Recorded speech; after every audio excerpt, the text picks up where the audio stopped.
Hello, everybody. Welcome back for another video. Hope you're all doing well. Hope you're all doing great. Hope you're all remembering to take care of yourselves and that you're all having a great day. Don't forget to leave a like. It is a free and easy way to support the channel. Thank you to every single person who leaves a like every day. Don't forget to follow me on Twitter as well if you have not already done so. There's a link in the description below. And without any further ado, let's jump right into it. A bit of a weird... It feels like we're in one of those really interesting in-between times where the last couple of weeks, if you will, the negative sentiment within the cryptocurrency market began to creep back up as prices seem to apparently be moving relatively in the right direction. And we're getting a lot of hype and interest in the market once again. A lot of people are once again, and I mean, you'll see, it's kind of similar news to what we used to get before, kind of like revamped in a certain way. One of the most popular things right now is how much of something do you need? I'm seeing this across the board. It is not just for XRP. As I've mentioned in the last 2 months or so, there's been a huge uptick in the amount of people on Twitter also debating how much a Litecoin you need. A lot of people say you need 8.4 Litecoin. People are saying 84 Litecoin. Mainly that's because there are 4 times as many Litecoin as there are or will ever be for Bitcoin. So the max amount for Litecoin is 84 million. So there are a lot of people saying if you get 84 now, you know, you're awesome and amazing. This used to happen before for Ethereum when its price was a lot lower and people were saying try to get 100 Ether as quick as possible. Try to get 1,000 Ether as quick as possible. We also had that kind of, there was a brief period in the cryptocurrency space where that was also news for Cardano, but that was like years ago. That was when it was 1 cent and people were talking about get 100,000 Cardano as quick as you possibly can. XRP still being undervalued, and undervalued also comparatively to where a lot of people think this coin is going to go. The price predictions are still interesting, to say the least, as a lot of people are still calling for a $50 to a $100 XRP this cycle. I've gone over with you before. The realistic number is like 10 to 12, but many people think that we are going to hit a $25 at least XRP. The significance not only being for the price, but also for the actual accumulation levels. Therefore, it would be better to accumulate something at 10 cents rather than $1. It's better to accumulate something at $1 than $100. It's better to accumulate something at $2.50 as opposed to $25. So, therefore, the discussion arises once again. We also want, once again, for clarity, this used to also, even before I got into crypto, I do a lot of like backtracking for the history of the space. This was also like a discussion years ago for Bitcoin as well, when Bitcoin was around $1. And a lot of people were speculating, it sounds crazy now, people were speculating if Bitcoin ever hit $1,000 ever. If you had 1,000 Bitcoin, therefore you would be a millionaire. 1,000 times 1,000 equals $1 million. So that's where we currently are right now from many other coins. Someone by the name of Edo Farino, or Edo, who knows, the CEO of Alpha Lions Academy, and a well-known figure in, I think, the XRP space. It says crypto space, but I think he's nearly specifically for XRP. Recently highlighted a key statistic regarding XRP ownership.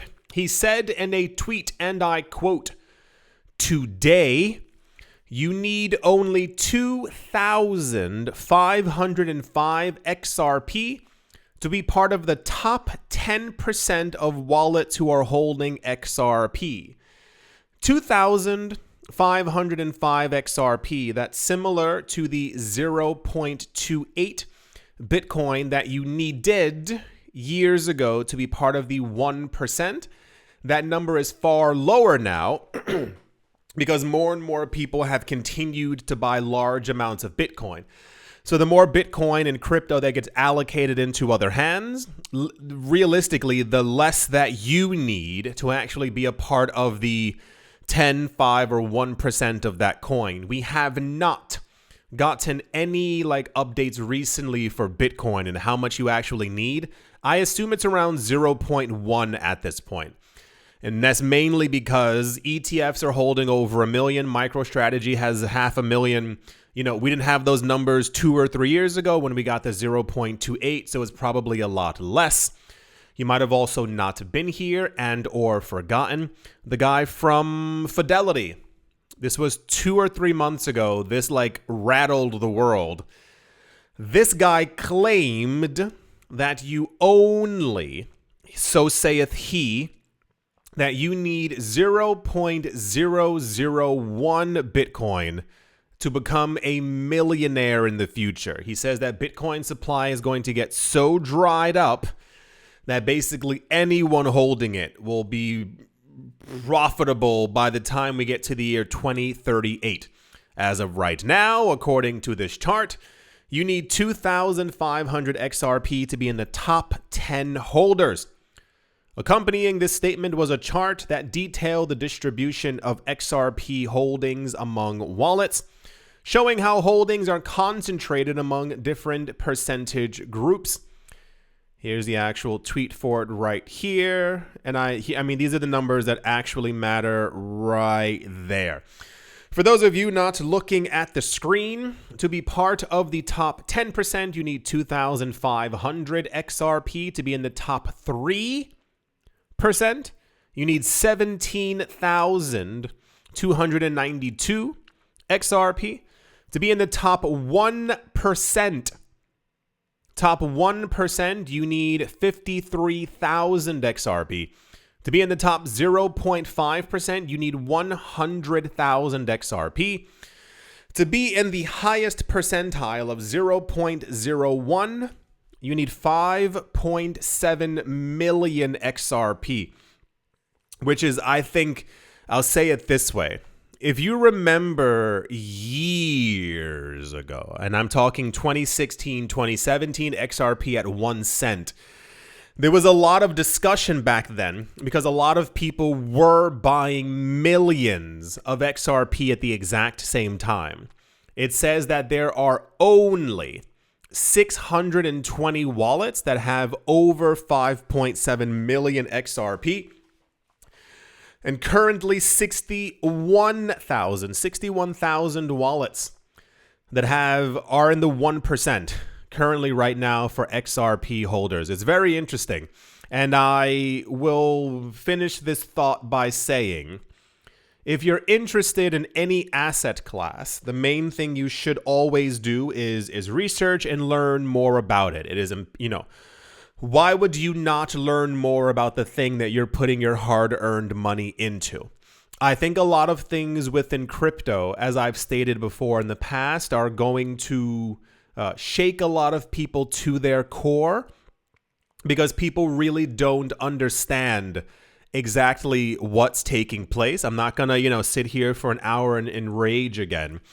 But these assets, cryptocurrencies, are being adopted in mass. This is no longer like a me and you discussing if we should buy 100 XRP, what have you, what not.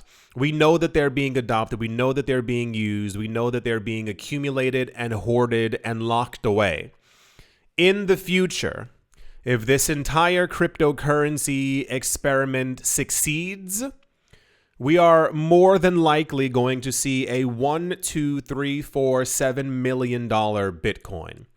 The course of history that we're currently watching shows us at some point. I do not know when, and I cannot tell you when. I'm not a psychic. They also don't exist. At some point, we will see a $100 XRP if things continue in this general direction. I'm not here to convince you, as I've said that so many times over the years. It's just about you actually paying attention. These numbers that you're even seeing and hearing will go even lower. If you're one of the top 10, listen, imagine being one of the top 10% of earners on the planet. Top 10%, 8 billion people, you're in the top 10. How much money you need to make. All the people on the planet, XRP is extremely finite. You need 2,500 XRP to be in the top 10% of 8 billion people walking on this earth right now.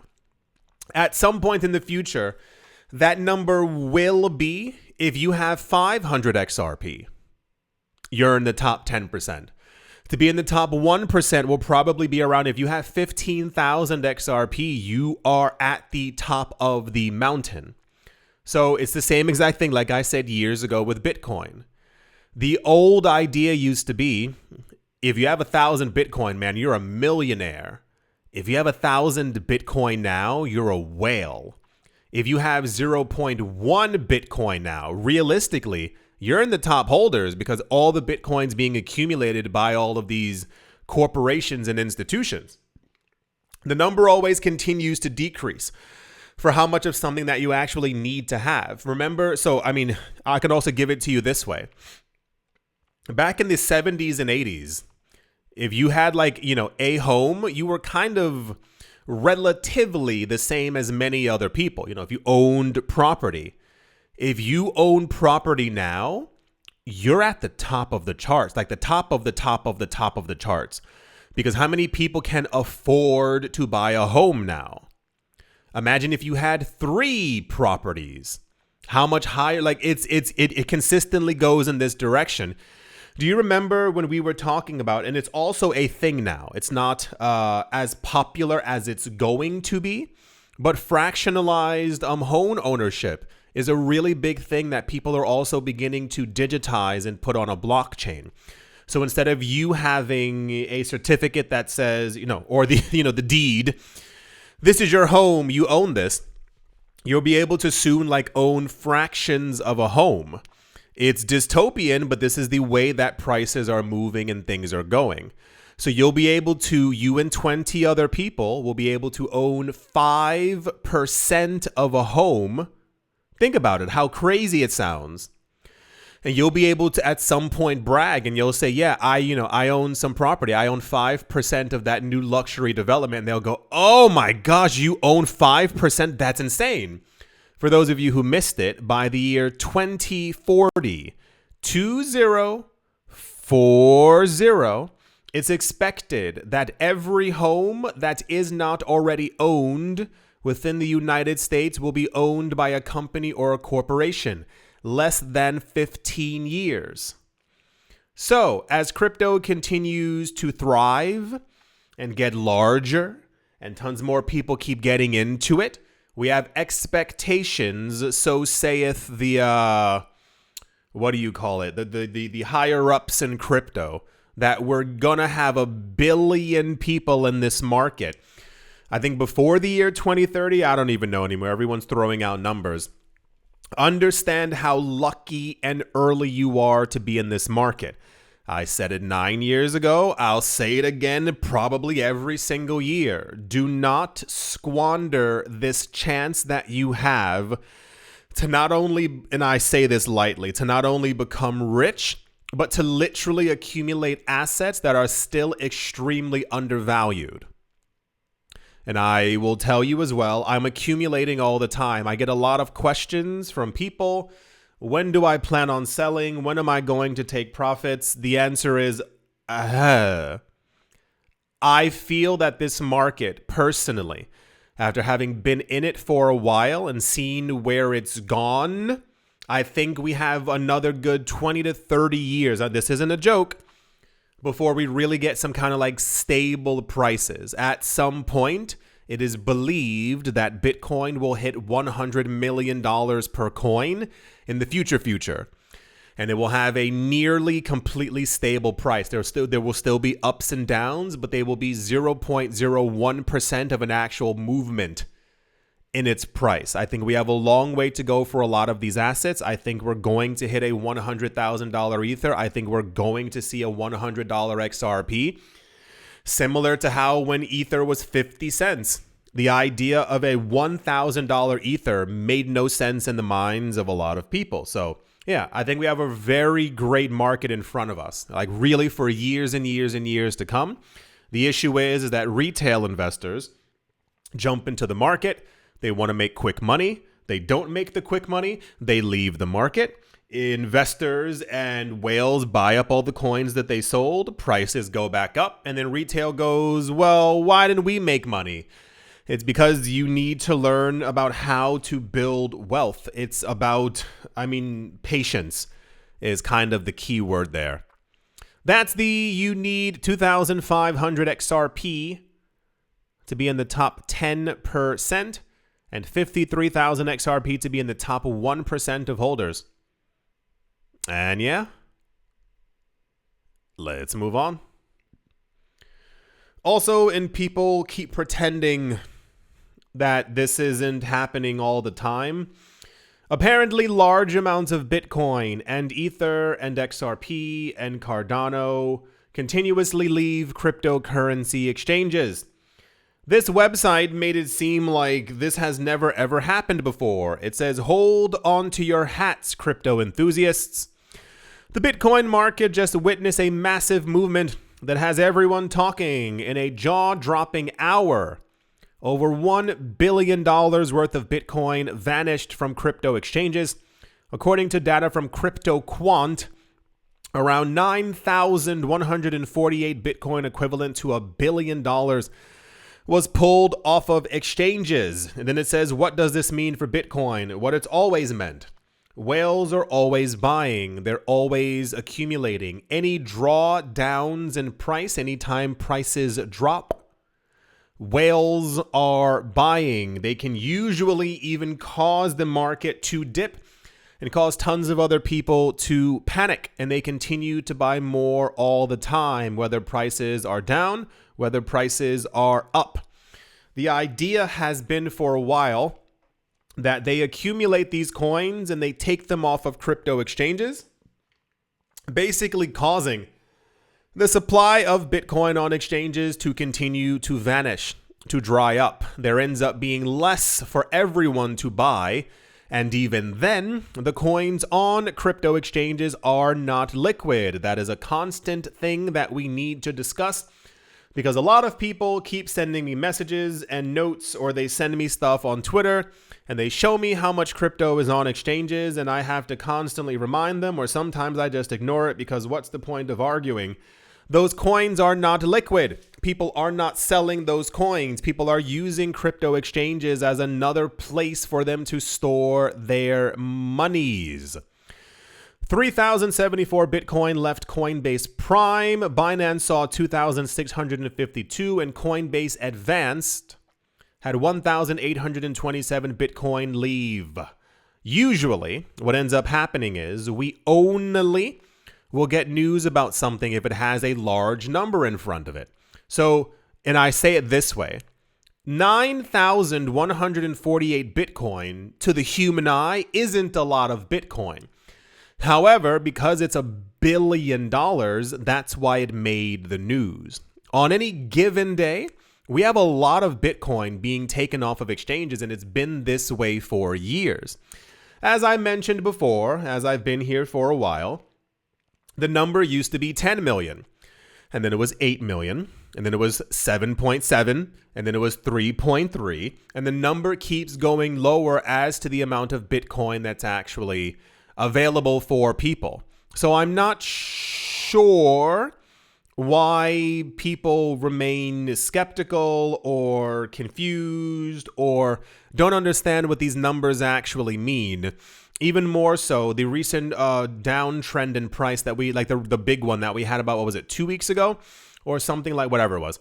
A lot of people were commenting that the ETFs had outflows, and it's like, yeah, that's part of the manipulation of the market. And during the same exact day, they also had money flowing into them. And then when prices recovered by 2 or 3%, I think there was like an $85 million move into one of the Bitcoin ETFs and multiple millions into the Ethereum ones, and then the prices began to recover. It's just the same loop over and over. These coins are excessively finite.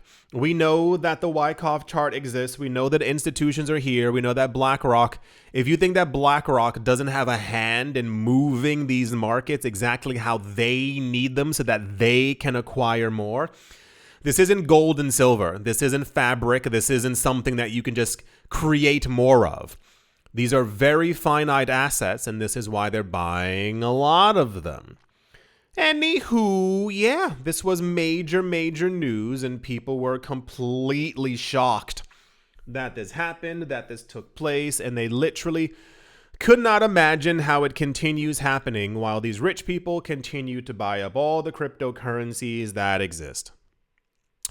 That's the $1 billion worth of Bitcoin left crypto exchanges news. And yeah, let's move on. Also in future news, a lot of people, and I think they do this, and I'm being nice here. I think they do this because they want to hear themselves. A lot of years ago, we would have a lot of analysts, and they weren't even analysts, but I think they believed that they were, who would give price predictions for stuff.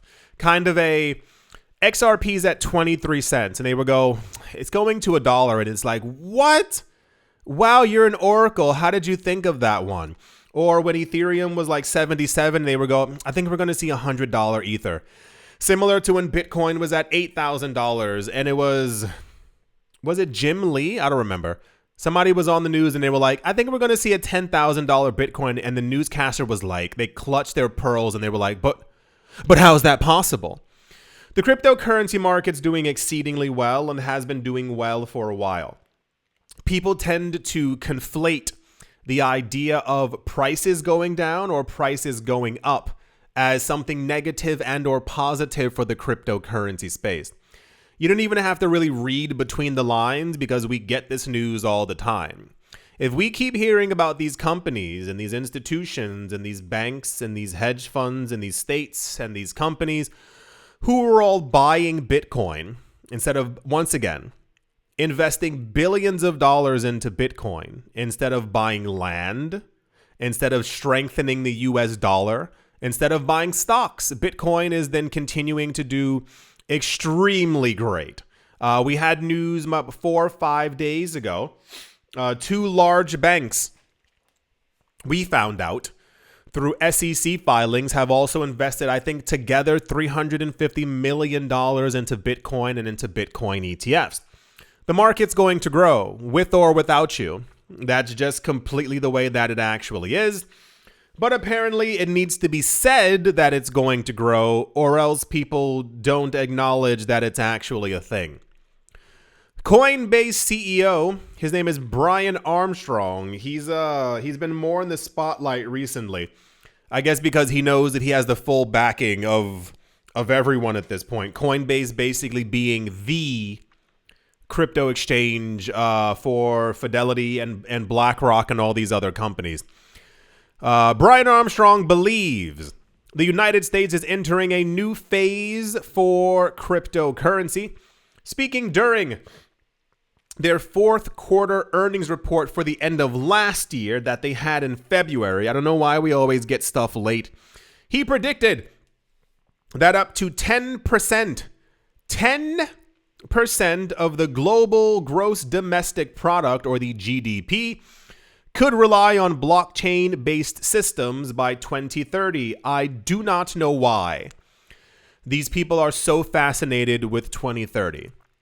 Remember before, it used to be 2029. That's when we got the Bitcoin's going to 1 million in 2029. This will happen to crypto in 2029. For some reason, they've all honed in on 2030. 2030 is the, according to Plan B, between a $5 to $10 million Bitcoin. 2030 is when we're supposed to hit 1 billion people, adoption levels within crypto, you name it. 2030 is constantly the focal point. I don't know why. Maybe it just because it's a round number. Who knows? I would logically go for 2032 or 2033 as for like the next Bitcoin halving in the subsequent year after, where literal dust is coming out of the machine as like the next pickup point. But apparently, in 4 years and some change, this will be the next revolution in crypto. Armstrong compared the shift to how businesses had to adopt the internet in the early 2000s. He said on-chain is the new online. I know it gets cringier. I'm sorry about that. And scrolling and scrolling and scrolling. He sees Coinbase playing a central role in this transition. I mean, once again, I don't know who Coinbase's ring they had to kiss or what exactly happened. But Coinbase is kind of like the chosen thing within the United States. And I really can't understand why. But he says Coinbase is going to be the preferred partner to come in and build this for many. What? This for many of the companies out there. What does that even mean? The company's latest earning report shows that apparently they had $2.3 billion in revenue for the fourth quarter, an 88% increase from the previous quarter. And here's the tweet right here. Cool. So, yeah, crypto's going to continue doing well. From the side of very wealthy people, I'm not sure if you've caught on. They are more bullish than they've ever been in this market before. I've said a couple of times, and I mean, this is obviously true. Something's clearly happening behind the scenes that we are not privy to, and we will never be allowed into any of these discussions. But the last couple of months, people who are normally like, yeah, things are great, things are awesome. These people are talking about the future of crypto like it's written already. Like it's already said and done. We know that it's going to happen. Just wait, for this, whatever is going to be taking place. The predictions also for this year have not really slowed down price-wise. Just throwing that out there. As far as I can tell, all the analysts are still excessively bullish and they think that something amazing is coming and this is about to happen and it's really like intense right now to constantly have all this news, and I say this in my own words, and to still not have a $500,000 Bitcoin is very weird. Very, very weird. But the optimism is nice to see. It's nice to see optimism. I'll put it that way. I'd rather have this than the hyper negativity that Twitter often has for no apparent reason. Yeah, I think that is going to do it for this video. Hope you're all doing well. Hope you've all enjoyed. Hope you all are having a great day, morning, afternoon, evening, wherever you are, wherever the heck you might be. I do hope it is absolutely fantastic. Thank you all once again for watching, listening, liking, commenting on the video, and supporting. And I will most certainly be talking to you all soon. See you.